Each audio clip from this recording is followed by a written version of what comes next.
அருகே இருப்பதனால் இரவுக்கு தெரியாத பகலுக்கு புரியாத பொழுதொன்று நீ காட்டினாய்.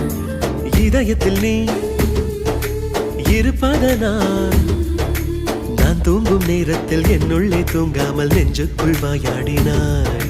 கண்ணாடி நீ கடிகாரம் நான் உன்னுள்ளே ஓடோடி வாழ்வே. காதல் எனும் கடுதாசி நீ என்றென்றும்